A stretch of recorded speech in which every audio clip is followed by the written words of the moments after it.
அதனாலதான் நான் மொத்தமா சொல்றேன். அதெல்லாம் உங்களுக்கு இங்க போட்டி இலவசம், இங்கிட்டு நில்லு. இலவசம் பெற வேண்டிய ஏழ்மை வறுமை நிலையில இல்லாத வாழ்க்கை தரத்தை உயர்த்துவேன் மகன்கிறேன். இது வேணா என் பக்கம் நில்லு. வாக்குக்கு காசு அந்த பக்கம் நில்லு.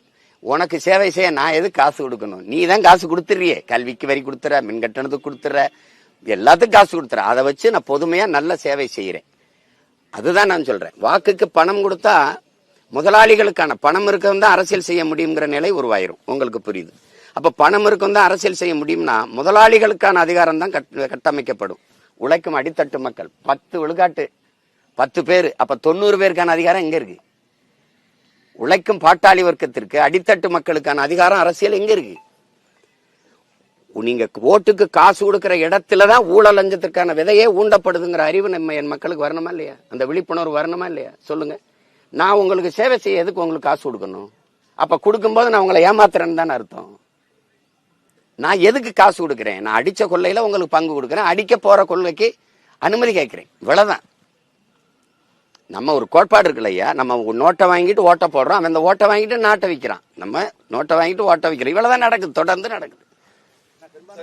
வாக்காளர்கள் வந்து யாரு அதிக இலவச வாக்கு கொடுக்கிறாலும் அவ்வளவு ஆபத்து தானே சார் வாக்கு செலுத்துறாங்க. அதுதான் அதை மாத்தணும், அதை மாத்தணும்.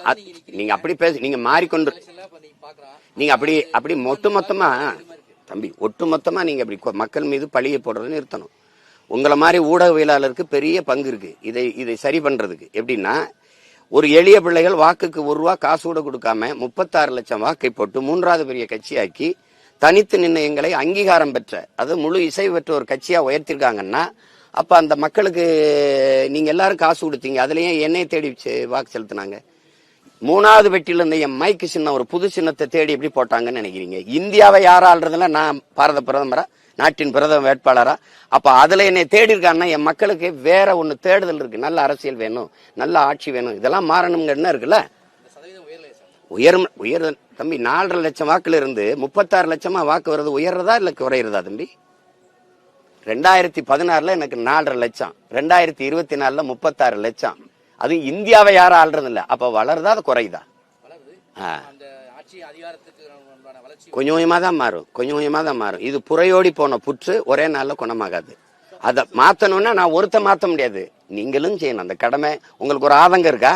அப்ப அந்த ஆதங்கத்தை நீங்களும் பாடுபடணும், நானும் பாடுபடணும், இவரும் பாடுபடணும். அப்ப இது யாரோவுடைய பொறுப்புன்னு நீங்க விலகி போறது பொறுப்பற்ற செயல்.